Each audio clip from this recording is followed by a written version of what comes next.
Well, let me answer that question with a short story. A few weeks ago, I was asked to prepare a presentation for a group of experienced trainers who were visiting the college for our semi-annual all-faculty learning experience. Now, these trainers are a diverse group. They're from different companies, they teach different subjects, they come from different age groups and professional backgrounds. I'd never really met any of them, and I didn't know what to expect from them. I was asked to prepare a presentation about how we can use technology in the classrooms as well as online. So I decided to give them, a list of resources, games that they could use however they chose, whether it be online or in person. I wanted to talk more about engaging instructional strategies than about specific tools, though. So I based my design, in part at least, on the book that you use in this course, Training for Emerging Generations. Instead of standing in front of the group and giving a normal PowerPoint presentation, I decided that I should model what I was preaching. So I came up with a game board design in PowerPoint, and then I developed my content around that. So in the training session, I asked the students to give me an idea of what they teach and where they teach. It really was a diverse group, from U.S. Airways to government agencies and other institutions. There was a variety of topics, but most of them taught something associated with customer service. So at least I had a common topic I could work with as I was trying to relate the content to them.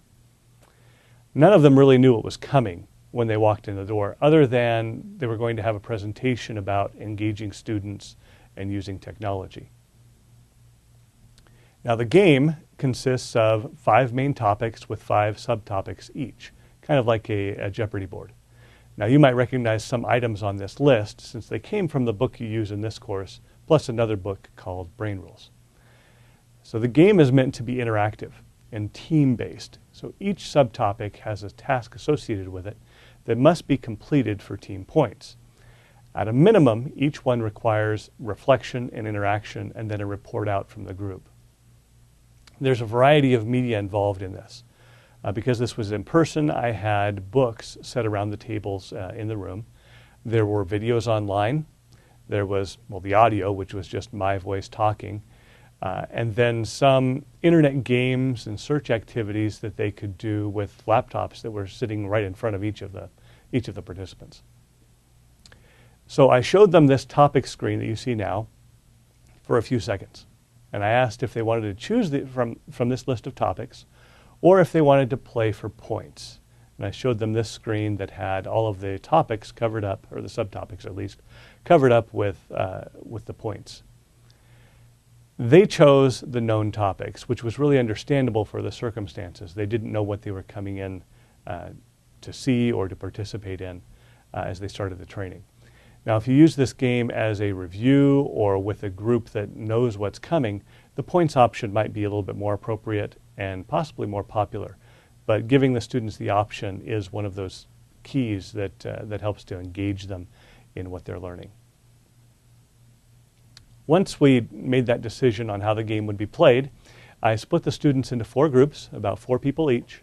And with this arrangement, each group, at least, if not each individual, would have a say in the direction of the presentation and what kind of learning activities they would have to do while they were there with me. Now, there were 25 topics on the board. There was no possible way we could cover all of them in the 50 minutes, less than an hour, that we had to be together. What we did get through 5 topics with a great deal of active participation and discussion from every part of the room. Each group chose a different topic. They seemed to want to explore the entire board to see what was there. There was even some anticipation, really, as they selected topics, not knowing what to expect, and then I revealed the learning tasks and got them involved in the next group of activities they had to do. The tasks really varied from watching and reacting to a video online, maybe exploring internet-based games, then brainstorming applications for those videos and those games that they could use. And in some cases, they had to research appropriate activities using the books that were placed around the room or the online resources that they had, the laptops, or just talking to each other. In every case, as the instructor, I had to be prepared to lead an active discussion with the group. The nice thing about this, I really didn't see anyone yawning or off task, and this was on a Saturday. an extra an extra day of work for each of these people. Now, I think this situation worked out about as well as it could have. The participants universally gave a positive feedback, and after the presentation, they each asked for a copy of the PowerPoint, which I sent to them. Now, I believe that it was received so well because of the design elements like the ones you're learning in this course. There was a variety of people in the room. Every generation was represented. They had different preferences in what they would like to do in the class. And those preferences were relatively unknown to me as the instructor walking in. So by providing a variety in the pace, the type of activities, and the fun aspects of the multimedia, more of them were engaged than probably would have been if I had just stood up in front and lectured with a PowerPoint behind me. So the options provided in the game structure facilitated not only the fun, but it created a link between the content and the learners. And it also increased, of course, that student-to-student and student-to-instructor interaction. Now, although this story is about an in-person training scenario, the principles are equally valid for purely online learning situations.